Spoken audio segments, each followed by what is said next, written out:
Hello guys, मैं हूं सनी और आप देख रहे हैं हार्डवेयर माना। आज मैं रिव्यू कर रहा हूं डीपकूल का कैसल 360 EX, जो एक 360 millimetre all in one liquid cooler है।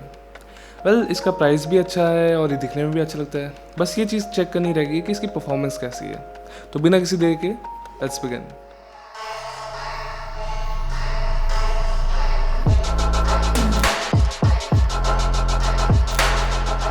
तो let's start with the package contents कि आपको पैकेज में क्या क्या मिलता है। वेल, सबसे पहले तो आपको मिलते हैं 3 120 मिलीमीटर के नॉन RGB फैंस। फिर आपको मिलता है एक RGB controller, instructions manual, Intel और AMD इंस्टॉलेशन किट, और सबसे ज़रूरी चीज़ आपको मिलती है एक ग्रीन कलर का स्टिकर। बट बिकॉज ये ग्रीन है, ये बहुत ज़्यादा यूज़फुल नहीं है, सो इसको साइड करते हैं। और इन सब चीज़ों को खरीदने पे आपको फ्री मिलता है एक castle 360 EX 360 millimetre liquid cooler. Well, जो मुझे बहुत अच्छी बात लगी। कंपैटिबिलिटी की बात करें तो ये बेसिकली हर इंटेल या AMD के मॉडर्न सॉकेट को सपोर्ट करता है, from LGA 1150 to up to Threadripper TR4 sockets. So compatibility में काफ़ी हद तक आपको कोई प्रॉब्लम नहीं आएगी। बट प्लीज़, अगर आपके पास कोई कोर टू क्वाड या फिर Xeon प्रोसेसर्स है जो आप YouTube वीडियोज़ देखने के बाद खरीद रहे हो इन दिनों, उसके लिए कूलर मत खरीदना, बिकॉज ये उसके साथ कंपैटिबल नहीं है। तो हम रेडिएटर से शुरुआत करते हैं, और ओवरऑल जो रेडिएटर का डिज़ाइन है वो काफ़ी सिंपल है, काफ़ी स्टैंडर्ड है। आप किसी भी 360 मिलीमीटर सपोर्ट करने वाले केस में इसको इंस्टॉल कर सकते हैं आराम से। अगर रेडिएटर के एक्चुअल कोर की बात करें तो वो एल्यूमिनियम का बना हुआ है, जैसे कि नॉर्मली इस प्राइस के रेडिएटर्स में अवेलेबल होता है।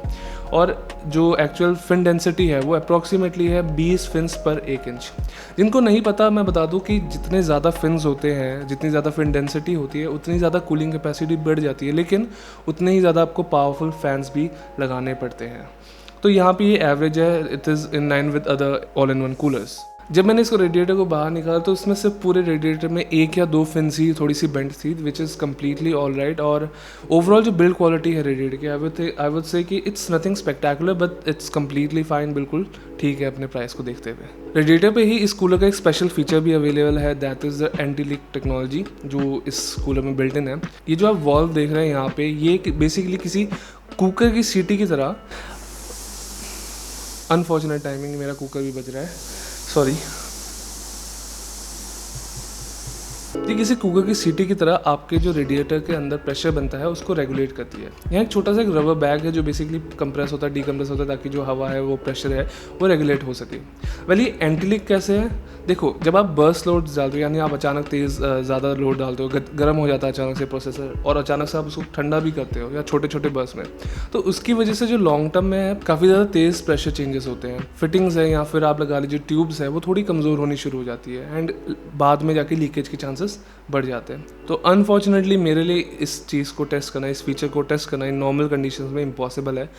तो हमें यहाँ पे डीप कूल की बात को सच मानना पड़ेगा। इस कूलर में स्लीव्ड रबर ट्यूब्स है जो 465 मिलीमीटर्स लंबी है एंड काफ़ी ज़्यादा फ्लेक्सिबल है। और क्योंकि एंड में इसके स्विvel फिटिंग्स है, तो इसको किसी भी साइड पे रोटेट करना या ओरिएंट करना काफ़ी ज़्यादा आसान है। अब बात करते हैं एक्चुअल पंप हेड की, जो एटलीस्ट ब्लैक मॉडल में सिल्वर गन मेटल फिनिश में आता है, and I think it looks pretty clean, simple design है। लेकिन ये भी चीज़ कहूँगा कि नॉर्मल जो हमारे कोर्स है या दूसरी कंपनी के ब्लॉक्स आते हैं, उनसे थोड़ा सा बड़ा है साइज़ में, एटलीस्ट हाइट में। बाकी AIOs की तरह या बाकी किसी नॉर्मल भी वाटर ब्लॉक की तरह इसका जो कोल्ड प्लेट है, CPU कोल्ड प्लेट, वो पूरी तरह कॉपर से बना है। And out of the factory इसकी जो फिनिशिंग थी वो काफ़ी ज़्यादा स्मूथ थी, काफ़ी पॉलिश थी। बिल्कुल मिरर लाइक तो नहीं थी, लेकिन इसे बहुत ही कम मशीनिंग या आपको फिनिशिंग ग्रूव्स मिल रहे थे। तो I would say it's pretty good. जिन लोगों को नहीं पता उनके लिए मैं बता दूं कि जितना आपका बेसिकली कोल्ड प्लेट की फिनिश स्मूथ होती है, जितनी ज़्यादा पॉलिश्ड होती है, मिरर लाइक होती है, उतना ज़्यादा आपका कॉन्टैक्ट एरिया बढ़ जाता है CPU के साथ, और ये थोड़ा हीट ट्रांसफर में ज़्यादा मदद करता है। तो बेसिकली आपकी कूलिंग अच्छी होती है। कोल्ड प्लेट का एक्चुअल साइज़ भी काफ़ी बड़ा है और आराम से Ryzen CPUs को कवर करता है। वैसे तो ये कूलर Threadripper को सपोर्ट करता है, लेकिन this is not the ideal solution for it. और कभी ज़रूरत पड़े तो आप इसको ऑब्वियसली यूज़ कर सकते हैं, लेकिन ये लॉन्ग टर्म सोल्यूशन नहीं है उसके लिए। अगर एक्चुअल पंप मोटर की बात करें तो यहाँ पे 2250 RPM वाला एक 12 वोल्ट DC पंप है, जो एटलीस्ट डीपकूल क्लेम करती है कि इनके पिछले कूलर से काफ़ी पिछले पंप डिज़ाइन से काफ़ी ज़्यादा अच्छा है। मैं इसके बारे में कमेंट नहीं कर सकता, बिकॉज ये मेरा पहला डीपकूल का लिक्विड कूलर है, so I will accept it. इसी पंप हेड के ऊपर RGB लाइट्स भी है, जो ऑब्वियसली NZXT Z सीरीज से इंस्पायर्ड है। यस इंस्पायर्ड है, obviously it's inspired by the NZXT Z series. यहाँ पे एक RGB रिंग है जो ऑलमोस्ट एक इन्फिनिटी मिरर जैसा दिखता है, और इसमें इसके बीच पे सेंटर पे आपको एक मिरर के ऊपर छोटा सा लोगो प्लेट है। आप इस एक्चुअल लोगो प्लेट को निकाल भी सकते हैं और अपना कस्टम लोगो डाल के इसको रिप्लेस कर सकते हैं, और आपको इसके लिए ब्लैंक प्लेट मिलती है पैकेज में। इसके अलावा आप जो एक्चुअल कवर है ऊपर का ग्लास कवर, उसको हटा सकते हैं ताकि आप जो लोगो है उसको रोटेट कर सकते हैं, which is a nice thing, I really like it. Actual RGB lighting की बात करें और इफेक्ट्स की बात करें, it's very good, I mean it's very clean. ये बहुत ज़्यादा क्लीन दिखता है, कोई हॉट स्पॉट्स नहीं है, बहुत ज़्यादा सॉफ्ट लाइटिंग है। आई would say it's better than cooler masters implementation of RGB lighting on the coolers. और दिखने में ये NZXT जितना तो अच्छा नहीं है, but for the price it's very hard to beat. Cooler के साथ आपको 3 डीप कूल के TF120 फैन मिलते हैं जो नॉन RGB है, बट मुझे ये दिखने में काफ़ी अच्छे लगते हैं। I think it's a very clean and understated design. और दूसरी चीज़ ये है कि ये 1800 RPM के फैंस है, और ओवरऑल बिल्ड क्वालिटी इनकी काफ़ी अच्छी है। मैंने इसको दोनों प्लेटफॉर्म से इंस्टॉल किया। मैंने इसको एक 9600K बेस सिस्टम पे इंस्टॉल किया था, फिर इसके बाद अपने Ryzen 1700 सिस्टम पे इंस्टॉल किया, और दोनों में इंस्टॉलेशन में कोई प्रॉब्लम नहीं आई थी। और मैनुअल जो है वो काफ़ी हद तक क्लीन लेआउट वाला है, और आराम से मैनुअल देख के आप समझ जाओगे कि आपको कौन सा पार्ट यूज़ करना है। बस मैं एक ही पॉइंट रेस करूँगा कि depending on the system you are installing, आपका जो केस है या फिर आपका जो मदरबोर्ड या सॉकेट स्टाइल है, उसके अकॉर्डिंगली आपका जो इंस्टॉलेशन है वो वहाँ आपको थोड़ा सा बैलेंसिंग एक्ट करना पड़ेगा बैक प्लेट को सही जगह पे पोजीशन करने के लिए। लेकिन अगर आपके 3 हाथ है जैसे नॉर्मली होते हैं लोगों के, तो आपको कोई प्रॉब्लम नहीं होगी। परफॉर्मेंस की एक्चुअल बात करने से पहले मैं आपको थोड़ी 1-2 पॉइंट्स क्लियर कर दूं कि मेरे पास इस कूलर को कंपेयर करने के लिए अभी कोई दूसरा 360 मिलीमीटर कूलर नहीं है। आ रहा है बट अभी नहीं है। तो अभी क्या प्रॉब्लम है कि जो मेरे पास बेस्ट कूलर है वो है एक कूलर मास्टर का MA610P, जो एक एयर कूलर है, मिड रेंज एयर कूलर है। मैं उसके साथ कंपेयर तो नहीं करना चाहता, लेकिन एक आपको एक बेसिक रेफरेंस देना चाहता हूँ कि मैं अभी किस पोजीशन से इसको अपग्रेड कर रहा हूँ। बिकॉज मेरा जो कूलर है एयर कूलर, वो मेरे 1700 पे ऑलमोस्ट 85 डिग्री टच करता है सिर्फ 10 मिनट के लोड के बाद। तो उस कूलर से तो ये बेटर ही होगा ऑब्वियसली। तो मैं यही आपको क्लियर करना चाहता हूँ कि मेरे टेस्ट रिजल्ट्स को आप प्लीज़ किसी दूसरे के टेस्ट रिजल्ट से कंपेयर ना करें, बिकॉज ये दोनों अलग सिनेरियोज़ हैं फिलहाल। बट स्टिल मैं आपको बता देता हूँ कि जो मैंने टेस्ट सिस्टम यूज़ किया वो कैसा था। मैंने इस कूलर को ओपन एयर पे टेस्ट किया, यानी बिना केस के बाहर टेस्ट किया है, और मैं यूज़ कर रहा हूँ एक Ryzen R7 1700 एट 3.9 GHz। मैंने ओवरक्लॉक किया हुआ है, वोल्टेज है 1.33 अप्रॉक्सीमेट वोल्टेज है, और मदरबोर्ड है ASRock का B450M Pro 4। थर्मल पेस्ट मैं स्टॉक वाली यूज़ नहीं कर रहा, मैं अपनी Cooler Master gel pro use कर रहा हूँ फॉर द टेस्ट। मैंने जो एप्लीकेशन यूज़ किया था टेस्टिंग के लिए वो था AIDA64 FPU फुल लोड के साथ। और ये जो टेस्ट है मैंने अप्रॉक्सीमेटली 1 घंटे से ज़्यादा तक रन किया। अप्रॉक्सीमेटली 1 घंटा 10 मिनट या 1 घंटा 15 मिनट हो गए थे टेस्ट को, और ताकि मैं ये देखना चाहता कि ओवरऑल जो टेम्परेचर है बिल्कुल हमें एक अच्छी रीडिंग मिले, एक अच्छी एवरेज बेस लाइन मिले। और जो एम्बिएंट टेम्परेचर्स थे वो अप्रॉक्सीमेटली 25 to 26 डिग्रीज थे। थोड़ा बहुत वेरिएशन हो रहा था डिपेंडिंग किस टाइम पे मैं टेस्ट कर रहा था। एट फर्स्ट मैंने मदरबोर्ड की स्टॉक फैन सेटिंग्स यूज़ की, तो उसमें जो 1 घंटे के बाद मेरा टेम्परेचर पहुंचा था वो था 69.7 डिग्री सेल्सियस। ये एवरेज टेम्परेचर था 1 घंटे के लोड के बाद। और इस दौरान जो फ़ैन की स्पीड्स थी वो थी अप्रॉक्सीमेटली 1400 to 1500 RPM के बीच में, और फैन और पंप दोनों ही काफ़ी साइलेंट थे, कोई उनसे आवाज़ नहीं आ रही थी। ये ओपन सिस्टम की बात करूँ मैं, ओपन बेंच पे। दूसरे टेस्ट में मैंने क्या किया कि मैंने फैंस को फुल स्पीड दे दी, यानी ये अपनी फुल स्पीड पे रन करे थे, दैट इज़ 1800 RPM।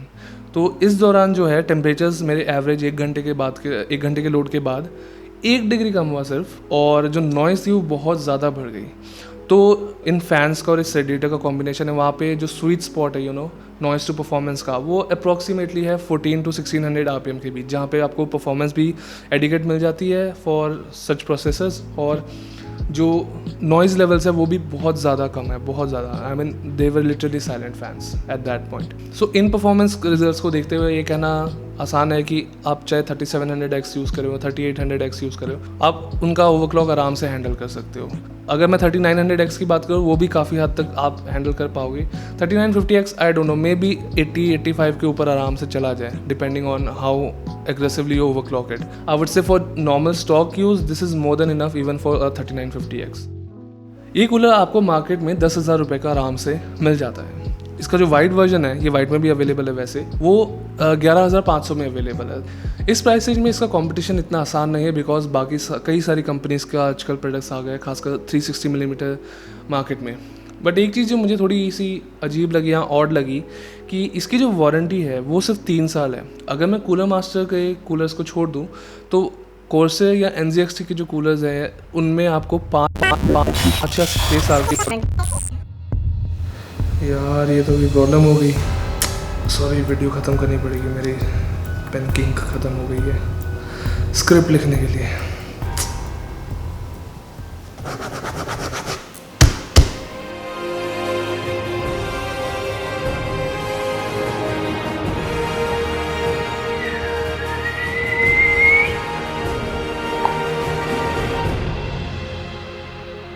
जब आप इस एंटी लीक टेक्नोलॉजी को कंसिडर करते हैं तो वो थोड़ा अजीब लगता है कि इसमें एंटी लीक टेक्नोलॉजी भी है और वारंटी भी कम है। So I think that can be improved. ये ख़राब नहीं है, it's not bad, but it can be definitely improve. अगर इस छोटे से फैक्टर्स को छोड़ दे तो इस कूलर को रिकमेंड करना बहुत आसान है, बिकॉज इसमें आपको अच्छी काफ़ी क्लीन RGB फीचर्स मिल जाते हैं। आपकी कस्टमाइजेशन भी अवेलेबल है, थोड़ी परफॉर्मेंस भी एडिकेट है अप टू 8 कोर और 12 कोर प्रोसेसर्स। और दूसरी चीज़ बताओ तो साइलेंट भी है, डिज़ाइन भी मुझे तो काफ़ी अच्छा लगा, और ये वाइट में भी अवेलेबल है if you are into that colour. So it's an easy recommendation from my side.